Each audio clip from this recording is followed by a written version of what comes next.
How's it going, everyone? I hope you're all keeping well, and welcome to round 2 of the RTA Formula Vee Scholarship Championship. This one from Mondello Park. Round 1 was in Donington Park, and if you missed that one, make sure you check out the video I did for that before we get into the action here today. Taking a quick look at the standings after Donington, you can see I find myself in 10th place, just a point behind Lawrence, and he a point behind Jack Wynne. So it's very close as you expect after one round, and it's important to note that championship leader with 2 wins and a second place in Donington, Brandon McCullum, not racing here today. So there's a chance for some of the rest of us to get a few more points. I said at the end of the last video I thought there might have been some rain here today, since the official Formula Vee race this week was at Lion Rock, so I thought there might have been some rain thrown in to kind of level the playing field a bit, but thankfully it is all nice and dry. But unfortunately I did make a bit of a boo-boo and forgot to record qualifying, so we don't have any of the action from that. So we're going to just take a look at the results from qualifying, which was just a complete slipstream fest. There's only really one braking zone around here if you get everything right, that being into the dreaded chicane, which we are taking. So if you didn't get a slipstream, you were at nothing really. You might as well just not take part in qualifying. But for myself, managed to get a P7 result, just over 3/10 of Harvey Dara in pole position, with Campto in second and Travis Mawhinney in third.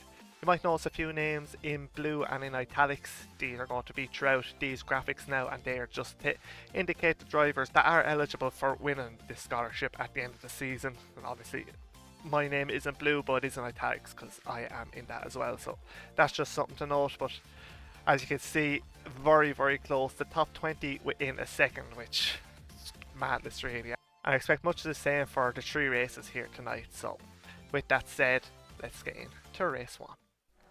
And as we get on track for the first time here in Mondello Park, from P7 the lights go green, and I get a lot of wheel spin there at the start, which isn't really like me in these cars. I've been getting good starts last round and all of last season, so not a great way to open this first race here this evening. But luckily we managed to hold on to our P7 position, coming under a bit of attack from Conor Melia and Dara Halley from behind, but managed to hold on for now and closing back up to the group ahead. To be honest, it's probably better to have a little bit of a gap heading into this chicane for the first time. Very tricky because you don't, or you can't hit either of the 2 curves, or you will die, as Sean McClemens does, getting all out of shape and taken out. I'm not sure who that was just ahead, but 2 cars out before we get to the end of lap 1, which was 2 positions gained, but I had to properly get off the throttle there to not be part of that collision, which ruined my momentum, as you're flat out from then all the way now to turn 1. We lost that spot to Connor, lost one to Dara, and now Jean Zavdevella is also getting us down the inside heading into turn 1. I didn't really fight that too much, just trying to slot back into a rhythm now after that, and yeah, just try and gain my composure again.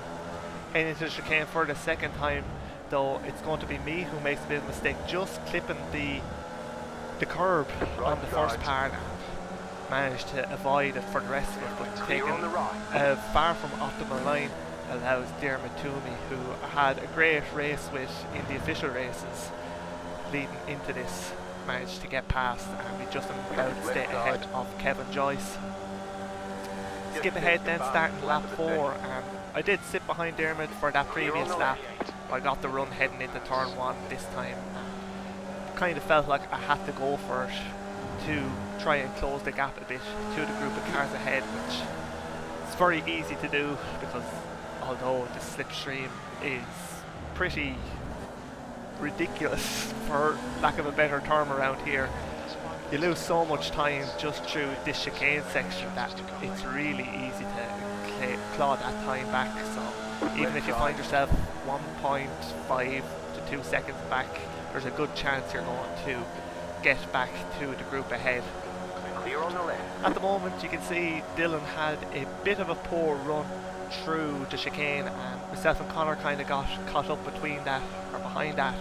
You can see there on the relative bit of a gap to the cars ahead, but we have a nice gap to Kevin behind as well. So Connor and Dylan obviously very fast and very smart drivers, so we're all going to just work together here to try and pull away from the cars behind and catch up to those ahead. You can see there I did let off the throttle a bit as Connor went past to let Dylan slap back into the slipstream. Didn't want to fight him and lose more time, as Travis Mawhinney is off into the grass there on the exit of turn 1, so move up a spot into P7. Starting the final lap in this race then, you can see the big group ahead. There's contact between 2 or 3 cars there, and somehow there's only one, I think it was Jan, who was spun around. I don't know how the others managed to survive that. I think it's more good luck than good car control for most of it, but fair play to them to keep it pointing in the right direction. And it does mean I gain another spot now in 6th place, and well within range of getting a couple of more come the line in just a couple of kilometres time. Through the chicane for the final time of this race. Don't have the best run and probably a tenth or two further back from Campo ahead than I would ideally like, and really not going to get as good of a slipstream as I would really need to try and get a move done on the run to the line, as we're flat out through the final turn. It's all going to kick off as they're 2 by 2 up ahead. Now they're 3 wide, 4 wide. Campto going to make a 4 wide as they cross the line. There's contact between Campto and some others. We don't manage to take advantage of that. We finish in P6 with all matter of chaos there at the end of race 1. Harvey Dara managed to get the win. Dara Halley just 200th of a second behind in 2nd place. Campto in 3rd, just a tenth behind the winner. And down to myself, just 3.2 tenths off, separating the top 6. So really mad race there. You see Kevin Joyce behind me, the asterisk beside his name. He did get a penalty in that race for contact, so he has 15 points taken from his total, which we will see at the end of this video. But yeah, chaos there in race 1. Starting P6 in race 2, I'm expecting pretty much the exact same thing. This time from the left hand side of the grid, so the outside for turn 1, which probably isn't the best place to be. The lights go green. Once again, don't get a good start. I'm not sure what it was really. I could blame the new wheel and the new clutch, but I've got pretty decent starts in Donington with the same equipment, so I'm not sure what's happening here. Kevin Joyce got the run, got the better launch, and gets the position heading into turn 1 as we're side by side now with Peter McCann heading into turn 2, known as the left-hander. He managed to hold around the outside. He's just about behind us and just about managed to get clear and take a decent line through turn 3 as we now head into chicane. Taking it very handy, as you can see, but not taking it handy enough, with once again, just like the previous race, I think it was lap 2 in the race 1, lap 1 here, going a bit wide and not getting the best line, and Peter managed to get the run. He has the inside for this right-hander in the second to last corner. He's going to have the inside once again for the flat out final turn. There's nothing I can do about that. Really, he has the better line, he's carrying more speed, he gets that position, as Travis Mawhinney, who was behind the two of us, gets an even better run on 3 wide across the line heading into turn 1. I was in the worst position there, so I decided to back out, try and slot in, get the toe. As you can see up ahead, there's a little bit of a gap after forming, so hopefully we can all work together to try and catch up again, which isn't going to take a whole lot, as I think Travis is already back in the slipstream of Kevin Joyce and heading into the chicane. It's only going to get even more compact. Again, have a nice little gap, so taking it pretty easy, and we get a good run. Peter getting a bit of a slide, and he managed to save it, so fair play to Peter there. I think a lot of drivers in that situation would have been picking their car, pieces of their car out of the barrier on the right hand side, so thankfully for him he was able to keep going in this race. Get passed by Jean heading into turn 1, not too serious to worry about at this stage of the race. Still over 12 minutes left and we're still well within the lead group up ahead. No one's really able to get away with the slipstream of these cars. if you do manage to get away like we've seen, it's pretty easy to catch back up again if you just have 2 or 3 others to try and work together. Heading down the pitch straight then, cars weaving left and right all over the place, trying to break the tow, trying to get the tow, trying to do something. Kevin decides he has enough of that for the time being, backs out as myself and Jan get past into turn 1. Very close between Connor and I think it's Camto just up ahead. No contact thankfully. If one of them went spinning, I don't know if I'd have much chance of trying to avoid it. Now Jan trying around the outside of Connor Melia, but backs out of that. No, nothing he could do there.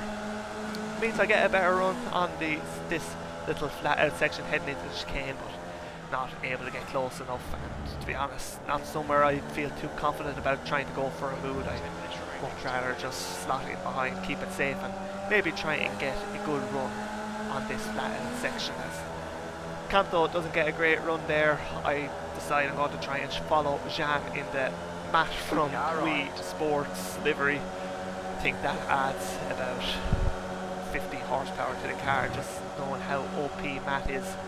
But unfortunately, I was on the outside of Camto there. He was able to carry enough speed, and now I have no tow down the pit straight and not able to really do anything there. So back out, and now Kevin got a great run there. I didn't even see him on the right hand side, gets past the 2 of us a couple of places. Skipping then on to lap 7, we have someone you never want to see in your mirror, being Sean McClemmons. Sean, one of the fastest drivers, not only in sim racing but on the island of Ireland. He sends it up the inside of me, sends it up the inside of Camto into the chicane after I was saying that it's not somewhere I would have wanted to go, but he gets the move done, a great move on Camto there. I didn't really have a whole lot I could have done about it. I had to slow down because of the cars ahead, and Sean was well ahead of me, braking at a much later point than I was. That move on Camto meant that we've lost a lot of momentum, and we now have over a second gap to Sean ahead. Jack Wynn behind me now, and you can see in the mirror there's a heap of cars slipstreaming coming up, and yeah, really I just want to try and I want to see if I can try and lead the pace here for a minute. So around the outside of turn 1, trying to keep it on Jack, turn to the inside at turn 2, and he managed to hold that position for now. But to be honest, looking back at it, I probably should have let Jack have that one. Lost more time by that little bit of fighting, and really just want to try and catch up to the group ahead. You can see how much the slipstream has worked. I have no hope of not being overtaken by at least 1, probably 2 cars heading into turn 1, just because of how powerful it is. Jack gets past, Tony Griffin gets past and run a bit wide on the exit there. Just like on lap 1, we have Peter McCann around the outside. This time he managed to get a better run and hold it and get ahead into turn 3. So in the space of a couple of corners there, we lost 3 places. There wasn't a whole lot I think I could have really done about it. So I was going to say I want to settle into line now and see if we can get some of those positions back, but through the chicane, getting it a bit wrong. I decided to just cut the second part rather than risking hitting the curb and spinning out. Did mean we got a 1 second slowdown, which had to serve on the pit straight then. But luckily didn't lose too much time, and we're still within range of the cars ahead. There's a big incident there. Peter, Jean and Jack involved with that. Looking at it now, that slowdown might have been a blessing in disguise, because it meant I wasn't as close to those as I probably would have been, and was able to avoid being caught up in that collision. It does pretty much mean we have no real chance of catching up to the top 7. Dylan McClemmons at the back of that queue now, so myself, Sean McGoldrick ahead and Tony Griffin now behind, fighting it out for the all-important 8th place, which turns into pole position for the 3rd race here in RTA.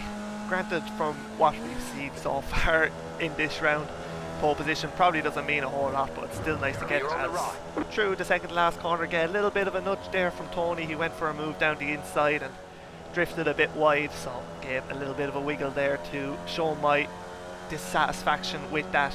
When you're in on the outside, you kind of have to be responsible for making sure there's no contact with the car, giving you the space by going around the outside. 2 minutes left now in this one, so this would be the penultimate lap of the race, and I decide to go down in the middle of Sean and Tony. And to be honest, I kind of miscalculated. I thought there would be 2 more laps after this one, so I didn't think the white flag would be coming at the end of this lap, which it is going to. So yeah, kind of miscalculation there on my part. I was thinking that these lads would pass me out now and I'd be able to get them starting the final lap. But heading on the pit straight, Sean decided to stay behind for now. I still defended to the inside in case he decided to make a last second dive down for the lead of this little group, which obviously he wasn't able to then. But I really just focus now trying to get my lines right, which I don't really do through turn 2 and into turn 3 now. And heading towards the chicane. Both myself and Sean are going to try and give the position to each other, so we lost a lot of time there, and I didn't get the best line then into the chicane, so a compromised run as we head on to the flat out stretch towards the line, the second to last corner, and then down into the last corner. And the slipstream is going to be so important. I tried to break it there on Sean, but obviously he pulls back in. You can see how much he's gaining just in this part. Through the final corner, I do lift a little bit to try and check up the cars behind so they don't get a good enough run. And it looks like it's going to work. Sean does get a good run, and then he gets a little tap from Tony, which pushes him just ahead. And unfortunately, Sean gets that 8th position and pole position for race 3 by 0.04 of a second. And it was all from that little tap in the rear from Tony. That little bump draft was what made all the difference. Obviously, dropping from 6th down to 9th in that one isn't ideal, but once I lost the toe from having to avoid that collision at the chicane, there wasn't really much more I could do, and still good result in a good starting place for the final race here in Lime Rock. Harvey Dara taking the win in this race, Dara Halley in 2nd and Kevin Joyce in 3rd. The top 3 separated by just a 1/10 of a second, so very close there, and hopefully I can get involved with the fight for the win in race 3. So for the final time then here in round 2, the red lights go off and we get a pretty average start, I have to say. Still have to try and work on getting these a bit better. Not too bad on this occasion, thankfully, but still would like to be a bit closer heading into turn 1, as we have Tony Griffin right behind, but he's not able to make a move on us just yet. And really in this early stage of the race, just trying to take it nice and handy and get into a rhythm. Coming through the right hander before we head up to the chicane. Going to take it nice and easy. There's a nice gap in front of me to break into, and they're breaking very early, even earlier than I was expecting. And I run into the back of Harvey Dara there. I just see in the mirror in the background a lot of carnage happening at the chicane. As you can see, I decided to bail out of that one out across the outside of the track and get a massive slowdown. So on the straight here, rubbing salt into the wounds as I have to give all that time back, letting all number of cars go past me. And that's clear then. Trying to get back up to speed heading into turn 1. I think we're down into P19, P20 down around there. So bit of a disaster of a first lap there, just caught out by how much of a check there was going into the chicane, and even though I was taking it nice and easy, still just wasn't able to take it easy enough, unfortunately. As you can hear there, damage to the car now as well, so top end speed is probably going to be affected as into the chicane, just hitting that curb. So 2 laps in a row now, we're after making a hames of it at the chicane, getting another slowdown. Just lifting off the throttle there, let Peter go past as I tried to get rid of this a bit more efficiently than I did. Well, the other penalty was a lot bigger, so it's a harder one to get rid of. But yeah, hasn't been a great start now. Jump on to lap 4, we've lost the cars ahead, just not able to keep up, and the cars behind have caught up to me. The damage that I have to the cars is pretty significant in a straight line when I don't have the tow. So Robbie Callahan and Paul O'Mahony making easy work of me there heading into turn 1. And now I just want to try and see if I can keep with these. Maybe they can help drag me along, kind of negate the top end speed issues that I'm having from that damage. And yeah, see if we can catch up to a couple of cars ahead. Nearly contact there between Robbie and Paul, so nearly we were side by side there for a second, but you can see Paul had a little bit of a toe there and I had nothing, and it was like a different category. Jake O'Regan making a move then before we get into the chicane, and again a really poor exit, but luckily was still able to keep with the cars ahead. Lap 6 then, somebody, I think that was Jake, who was unceremoniously pushed off the track by, I think it was Paul, myself and Jamal, managed to get past then and allowed Robbie to get about a second, 1.1 second gap. So really want to try and catch back up to him. Robbie, a very fast driver in a lot of cars in RTA, so would like to try and get pulled along with him. Pull to the inside of Jamal heading down the pit straight, and even with the overspeed before, as we head into turn 1, not able to pull clear ahead like we have been able to do throughout this round, just with reduced top end speed. Take a shot every time I say that I have poor top end in this one. I think could be calling an ambulance before the video comes to an end, but it did really put a big damper on this third race here. But still trying to make the most of it, get what we can from this one as we head into chicane on lap 7. We go a bit wide, and then in the second part of it, the second apex, we hit the big red sausage curve of death. Go for a spin. Now we're nowhere near anybody. I was struggling for speed. We were caught and overtaken by a few other cars, so I decided to just come into the pits, get this damage repaired to try and have a bit of fun for the last couple of laps. But coming into the pits, not paying enough attention, speed, and get a stop and go penalty. So you can see, pretty disappointed with how things are playing out, and it's going to get even worse as Dara Halley, who went for a spin there, came back onto the track. We hit him, and then we get hit just not being in control of the car. We come back into the pits again after getting told, and I forget to deselect tyres being changed, so losing even more time there. And at this point I was just driving around for the sake of it, down in last place in this one, and heading into the chicane. We're going to make another mistake again, just hitting the curbs wrong and going for a spin. You can see here there's cars going to go past.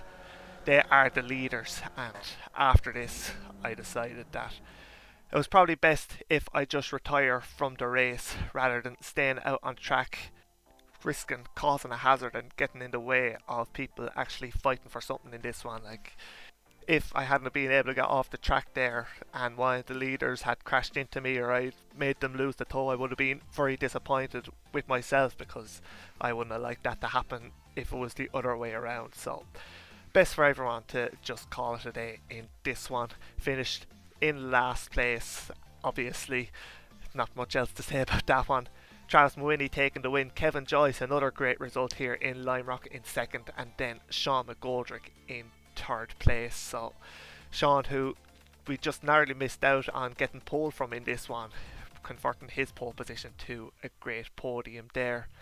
And what this round means for the championship is that Travis Mawhinney takes the lead, 20 points over Kevin Joyce, who's having a great season, and then Harvey Dara in third.